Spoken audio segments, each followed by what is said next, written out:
na naman po ako mga katek. Ngayon po mag-wiring po ako ng isang photocell.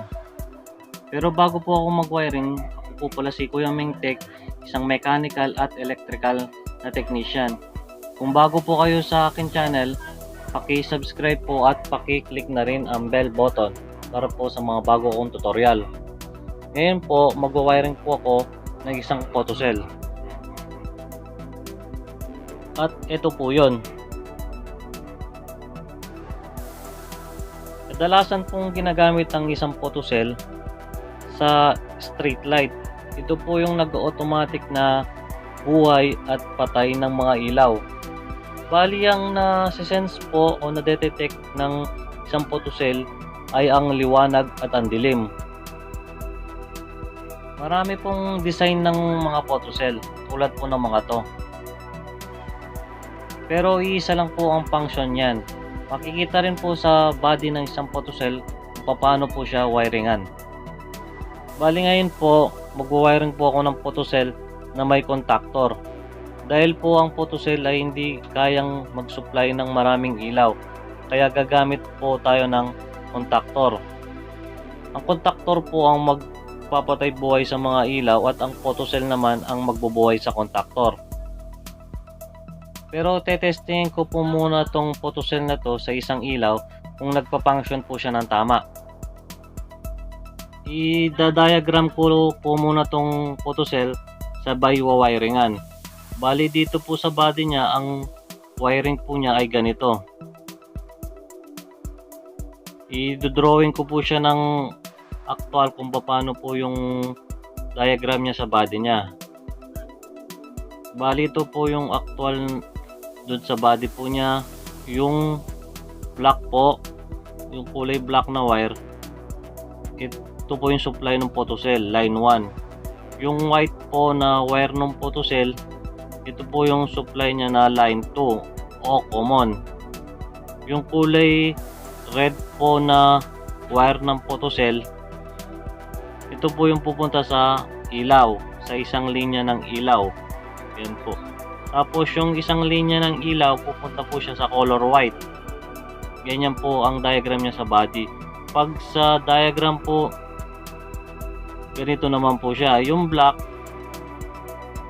line 1. Normally open po. Sa kabila yung kulay red. Tapos yung line 2, yung white po. Tapos pupunta na po to sa ilaw. Ganyan po siya pag sa diagram.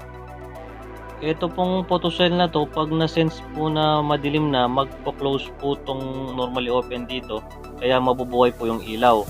Tapos pag naka-sense po siya ng maliwanag, magno-normally open na naman po siya, mamamatay na naman po yung ilaw. Ganun po ang function ng photocell. Ngayon po, actual wiring ko na po. Yung color black sa line 1 po ikabit. Yung pong color black nung photocell, yung wire po na color black, yan po, lalagay po sa line 1 ng breaker. Ayan po. Tapos yung kulay white ng photocell, ito po, pupunta ng line 2 breaker. Sa actual po, yung white wire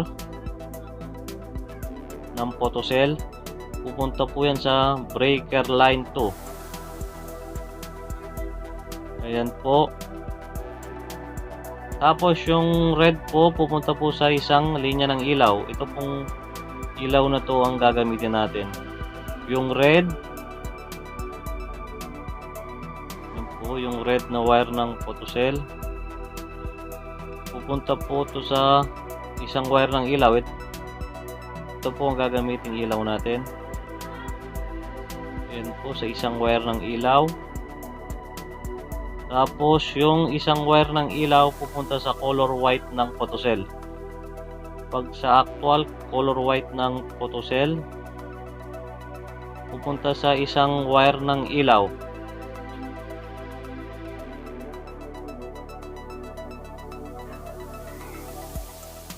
Ayan po.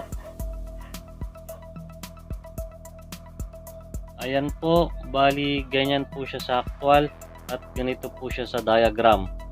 Ngayon po, titestingan natin kung nagpa-function po ng tama. Bali hindi pa po mag-iilaw ang ilaw natin dahil hindi pa po nakaka-sense to ng dilim. Kailangan pa po natin itong kuberan para mag-close po to at umilaw ito. Testingan po natin, kukuha lang po ako ng pang-cover. Ayan po, kinover ko po para maka-detect po ng dilim yung photocell natin. Ayan po, umilaw siya, ibig sabihin nakadetect po siya ng dilim kaya nag-close po to at umilaw yung ilaw po natin. Ayan po, nag-close po yan. Ngayon, tetestingin ko po siyang tanggalin kung magno-normally open po siya. Ayan, namatay po, ibig sabihin nag-normally open na naman po yung close. Testingin po uli. Ayan, na-detect na naman po na madilim at nag-close na naman po yung normally open. Ibig sabihin po, nagpa-function po ng tama ang photocell po natin. Ngayon po, i-convert ko na po siya sa magnetic contactor para sa pangmaramiang ilaw.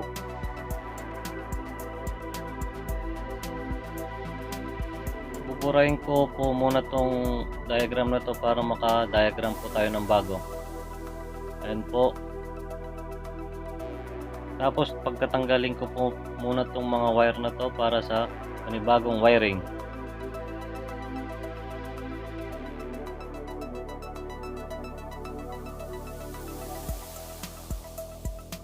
Ayan po, tatanggalin ko lang po muna to para sa bagong pag-wiring.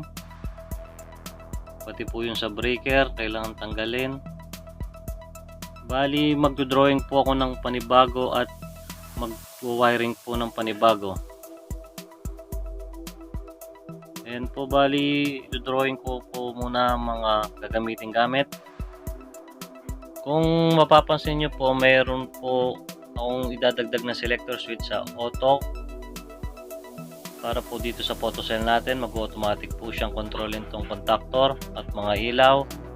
Manual naman po, ma-useless na po ang photocell natin at mabubuhay yung contactor at mga ilaw.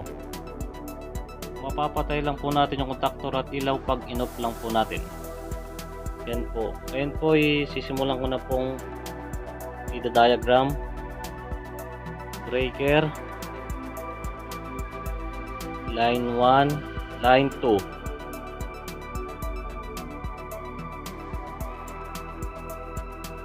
Tapos po, bali ito po yung breaker natin.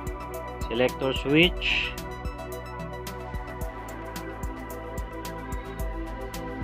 Yan po, i-drawing ko lang po muna. Ito po yung A, auto. Itong M, manual. At yung gitna po yung off. Lagyan ko po ng tagging SS, selector switch.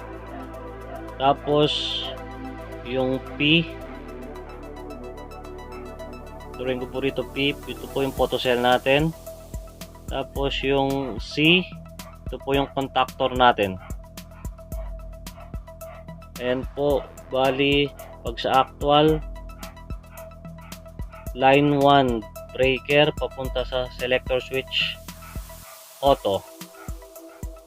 Pag sa actual po line 1 breaker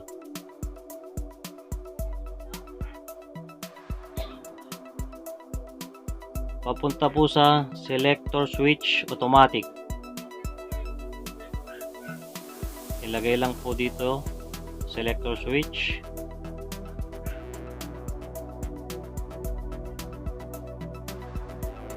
Ayan po. Tapos sa kabila ng selector switch automatic papunta sa color block ng photocell. Yung black na wire po ng photocell. Pag sa actual po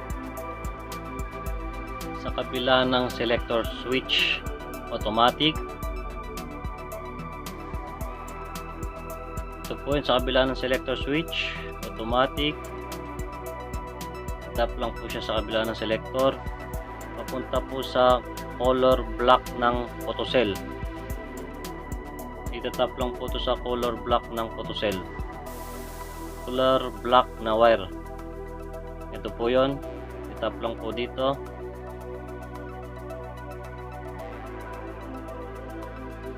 Ayan po. Tapos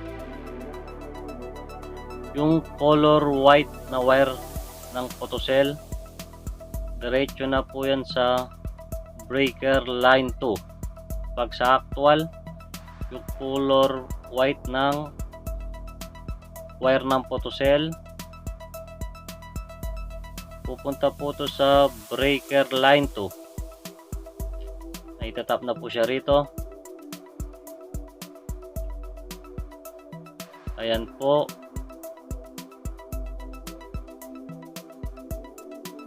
Tapos sa selector switch po, magja-jumper lang po tayo rito ng maliit na wire. Pag sa actual po, ganito po.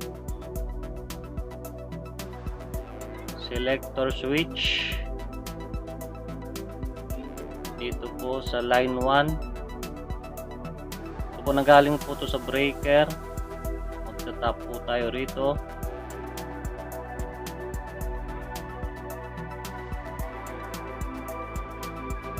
Ito, ilagay lang po rito.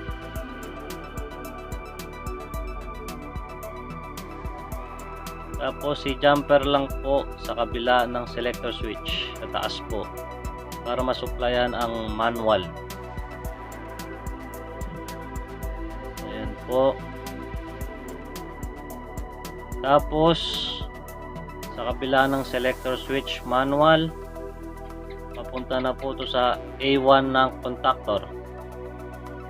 Pag sa actual, manual, selector switch,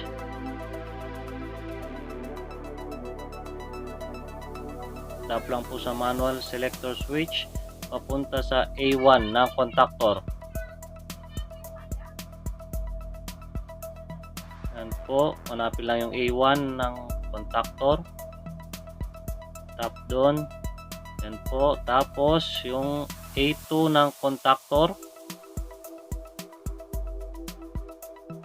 Diretso na po yan sa line 2. Pag sa actual, A2 ng contactor,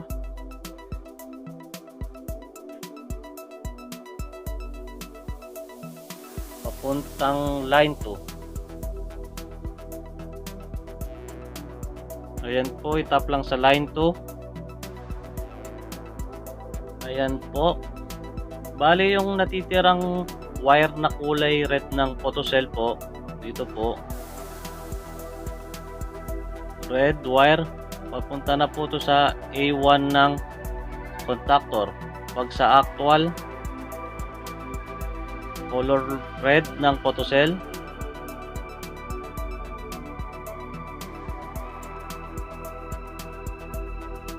ito po yung color red ng photocell. Tap po dyan, papuntang A1 ng contactor. Ayan po, hanapin lang po yung A1, itap po dyan. Ayan po, bali okay na po yung control natin.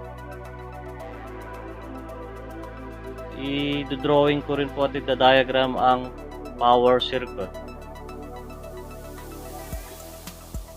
Ayan, breaker line 1, line 2, contactor,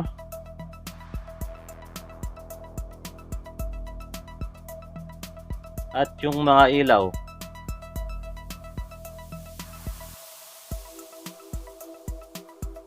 Ayan po.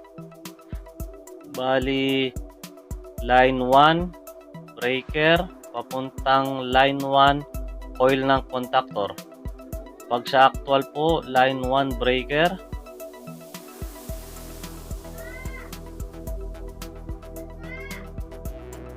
ayan po. Tapos pupunta ng line 1 coil ng contactor.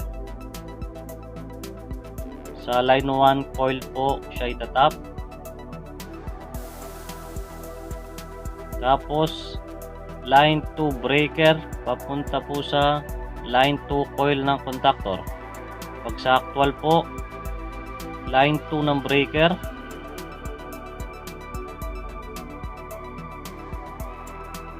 papuntang line 2 coil ng contactor. Ayan po, itap lang sa line 2 coil ng contactor.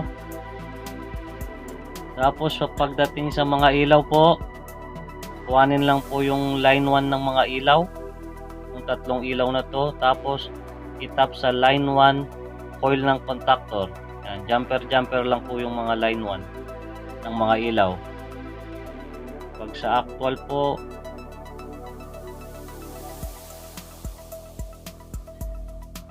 line 1 coil ng contactor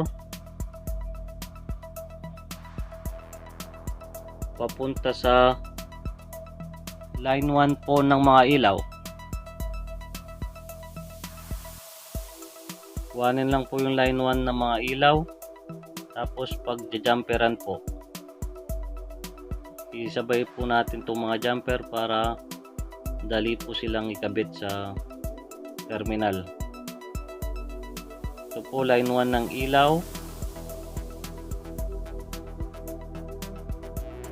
Ilagay lang po ito sa line 1 ng mga ilaw. Ito pong isang ilaw, ito po yung line 1 nya. Tapos isabay din po natin itong isang jumper. Yan po. Ito naman po yung pangalawang ilaw na line 1 po.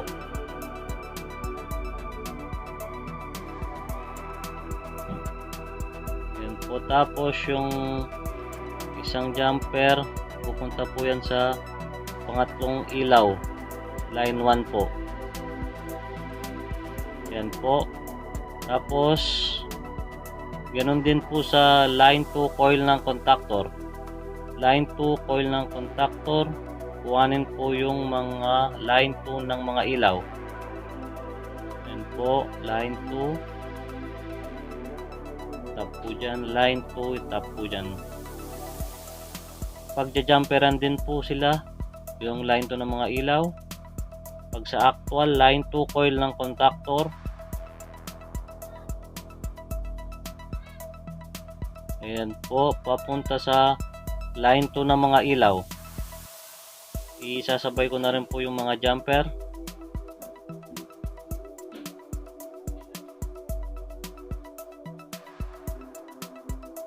Yan, ilagay po to sa line 2. Ito po yung line 2 ng ilaw na number 1.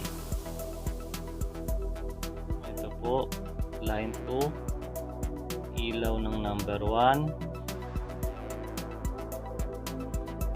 Isabay na rin po natin yung isang jumper.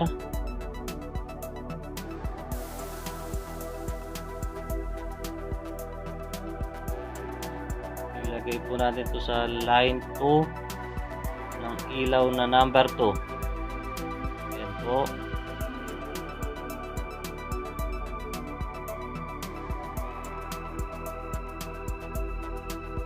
Tapos yung isang jumper, ito po ilagay po sa line 2 ilaw na number 3.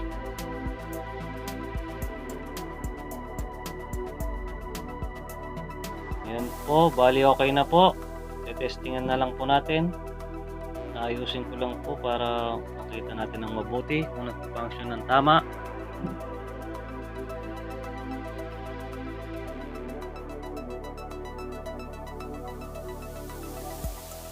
Ngayon po, tetestingin ko na. Tetestingin ko po sa manual kung aandar po yung mga ilaw natin sa manual. Kung aandar po sa manual, mamamatay lang po yan pag in-off natin yung selector switch. Off po natin. Kung mamamatay yung mga ilaw, namatay po. Ngayon, isa-set ko po sa automatic. Kung mag-automatic po, ipipihit ko po sa auto yung selector. Bali, hindi pa po ilaw yung mga ilaw kasi hindi pa na sisense po ng photocell natin na dilim na. Kailangan po natin i-cover uli. Coveran ko po yung photocell natin.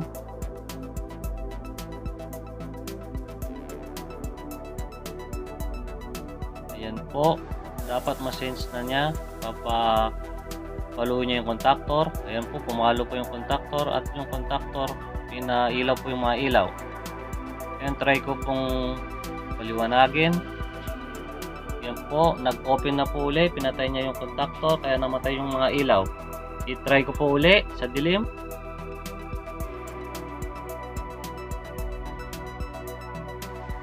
Ayan po, nabuhay na naman yung contactor kaya nabuhay po yung mga ilaw. Bali, nagpa-function po ng tama ang ating wiring at ang photocell. Ganyan lang po ang pag-wiring ng photocell na may contactor. Marami pong salamat sa panonood at sana may natutunan na naman po kayo sa akin.